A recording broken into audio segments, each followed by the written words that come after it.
Last Thursday, through our new Talks and Treks group here at Temple Beth Shalom, I brought a group of nearly 40 TBS members to the Center for Jewish History on 16th Street to see their current exhibition on Maimonides, the great 12th century rabbi and philosopher. And thank you again to Debbie Feinberg and Alex Goldfarb for helping to organize and facilitate such a wonderful day in the city. And the most exciting part of that trip for me was that I had a very rare and unique opportunity to teach some of my favorite Jewish texts in the exhibition space while we were actually looking at the original versions of those texts, some of which were written in Maimonides' own hand over 800 years ago. And I want to share with you now one of the texts that I taught last Thursday at the Center for Jewish History, a passage which comes from Hilchot Deot, the Laws of Character Traits, one of the early sections of Maimonides' famous code of Jewish law, the Mishnah Torah. In this passage, Maimonides teaches a timely and critically important Jewish lesson about the proper way to both feel and express the emotion of anger. He says that there are some people who are ko'es tamid, some people who are always angry. And these people lose their temper over the smallest of perceived slights, and they live their lives in a state of perpetual rage. It's not a good way to live, Maimonides tells us. But on the other end of the spectrum are people who never feel anger. No matter what happens to them or what is said to them, they never feel a sense of outrage or fury. They let everything roll right off their backs. And that is also not a good way to live, Maimonides says. Rather, we should strive for an emotional state between those two extremes. It's acceptable, he tells us, and in fact, it's encouraged for us to get angry. We should feel anger when it's warranted and justified, and we should express that anger, but only to the extent that it prevents the thing which angered us in the first place from happening again. In other words, there is such a thing as justified or righteous anger, and we should express that anger, but always in a measured and level-headed way.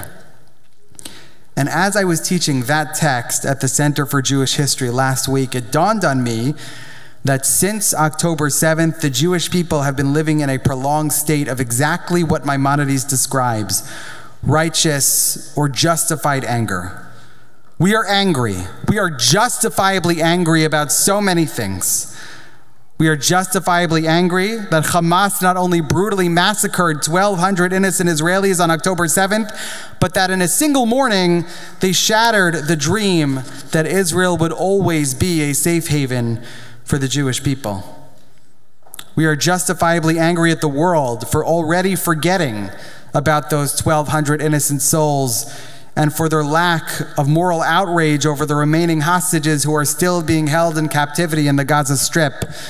We are justifiably angry that the world blames and condemns the victims of terror and not the terrorists themselves.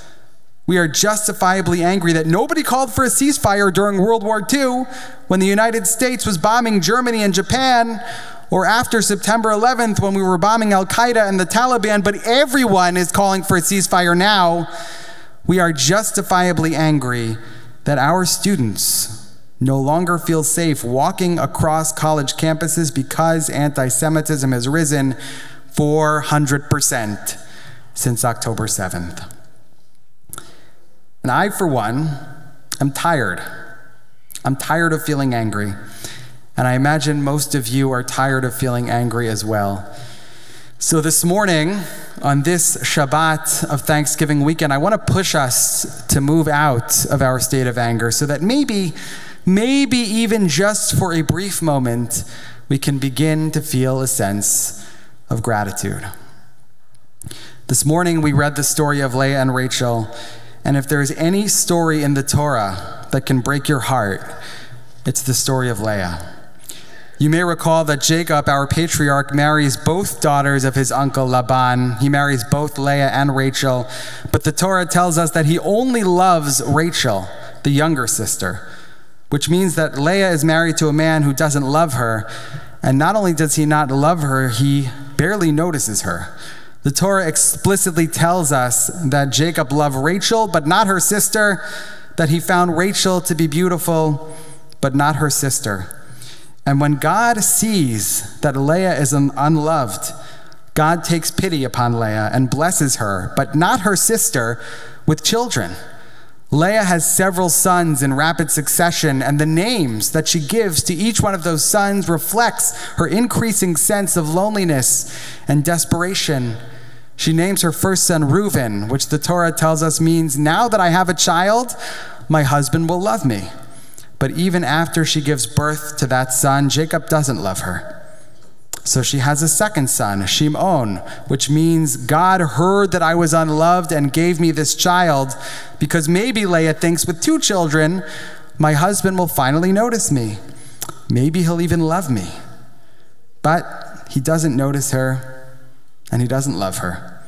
So she has a third son, Levi, which means this time my husband must become attached to me. But even after giving birth to 3 of Jacob's sons, 3 heirs, he continues to feel nothing for Leah, the mother of his children.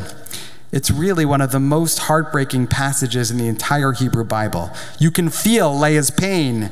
You can feel her longing, her desperation to simply be noticed, bursting through the words of the text.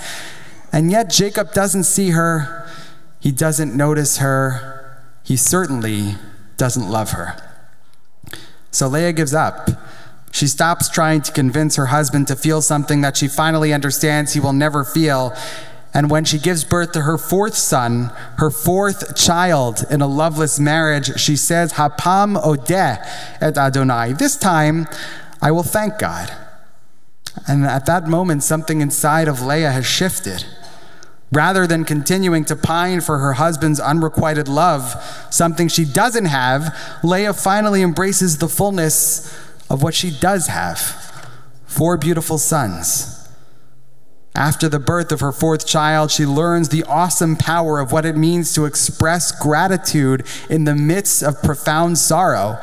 And so she names that child Yehudah, a name etymologically connected to the word Todah, which means thanks. And in fact, the name of our religion, Judaism, is derived from the name Judah. We are Yehudim. We are Jews, which comes from the name Yehudah, Judah. Fundamentally, what it means to be Jewish is to live with a disposition of gratitude, to thank God even in our most difficult, our most trying, our most painful of moments, to thank God even while our hearts are broken, just as our ancestor Leah did thousands of years ago. All of our hearts were broken on October 7th, and it's going to take a very, very long time before they are fully healed. But I, for one, am striving to follow in the footsteps of our matriarch Leah. We are all intensely concerned about the future of the state of Israel, and rightfully so. But let's take a step back and remember that we are living less than a century after the reestablishment of a Jewish state in the Jewish homeland following 2 millennia of exile. For 2,000 years, Jews pined for, yearned for, prayed for a return to our ancestral homeland. For thousands of years, we dreamed of the day when the Jewish people would return to the land of Israel. And we are among the first Jews in 2 millennia for whom that dream is a reality, which means that we are among the luckiest Jews in history. As Rabbi Abraham Joshua Heschel once wrote, "What is the meaning of the state of Israel? Its sheer being is the message." In other words, the fact that Israel exists is the miracle of Israel. And it's a miracle that we are living through. A miracle that we are able to experience and celebrate. Our ancestors never had this opportunity. And that is something for which we should all be profoundly grateful, even in the midst of this heartbreaking moment in Jewish history. And although we are greatly concerned about our brothers and sisters in Israel, we are equally as concerned about the skyrocketing rates of anti-Semitism here in this country. We have not seen these kinds of rates of anti-Semitism since the years leading up to the Holocaust. It's a terrifying time to be an American Jew. But even as we are feeling fear, anxiety, and yes, anger, we should also remember to feel and express deep gratitude for the fact that we live in the United States of America. As Deborah Lipstadt reminded us at the rally in Washington last Tuesday, President George Washington assured the Jews of the Torah Synagogue in Newport in 1790 that we would always live in a country whose government gives bigotry no sanction and persecution no assistance. That was true in 1790, and it continues to be true today. Deborah Lipstadt is not only one of the world's leading scholars of anti-Semitism, she is also the United States Special Envoy for monitoring and combating anti-Semitism. No country in history has ever had a position like the one that Deborah Lipstadt currently holds. We should be deeply grateful for the fact that we live in this country in the 21st century and not in Spain in 1492 or in the Russian Pale of Settlement in the 19th century or in Europe during the years of the Shoah. We live in the United States of America, where just last week, 300,000 Jews were able to peaceably assemble on the National Mall in Washington, D.C. without a single incident of physical violence. That is a miracle, and it's a miracle we should all be incredibly grateful for. And on this Shabbat morning, the Shabbat of Thanksgiving weekend, we should all be expressing profound gratitude for the fact that yesterday, 13 Israeli hostages were released from captivity in the Gaza Strip, including Ohad Munder, who is 9 years old, Amelia Aloni, who is 5 years old, Raz Asher, who is 4 years old, and Aviv Asher, who is just 2 years old. They have finally been reunited with their families after 49 days of captivity in Gaza, and today, 13 additional hostages are slated to be released, which is certainly something worthy of gratitude and celebration. But, as I've mentioned, at the same time, we are constantly aware of the fact that there are still over 200 Israelis who remain in captivity, and our hearts continue to break for our brothers and sisters in captivity. But this is a moment to take a cue from our matriarch Leah. This is a moment when we need to be thankful even from the depths of our profound sorrow. In the Talmud, Rabbi Shimon Bar Yochai teaches that Leah was the first person in history to express gratitude to God, and she didn't express it from a place of joy or fulfillment. She expressed it from a place of sorrow and brokenness. So what does it mean to be Jews? What does it mean to be spiritual descendants of Leah and her son Yehudah? It means that we are a people who understands how to express gratitude in the midst of heartbreak.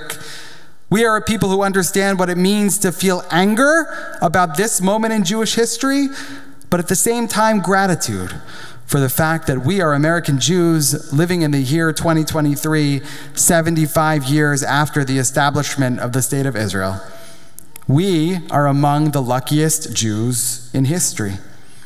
And despite everything that is happening in the world at this moment, that is still something to be grateful for.